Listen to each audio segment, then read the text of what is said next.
কবিতা আছে জানো মঞ্জু, যাহা চাই তাহা ভুল করে চায়, যাহা পায় তাহা চাই না।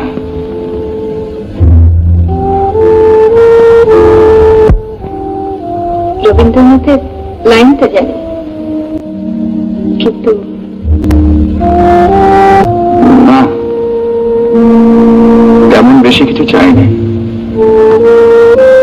আর যা চেয়েছি তা বাবার যোগ্যতা যে আমার ছিল না তাও নয়। কিন্তু মঞ্জু, এমন এক নক্ষত্রে আমি জন্মেছি, ট্রেন ছাড়বার ঠিক 1 মিনিট পরে স্টেশনে গিয়ে পৌঁছেছি। সামনে দাঁড়িয়ে আমাকে দেখতে হয়েছে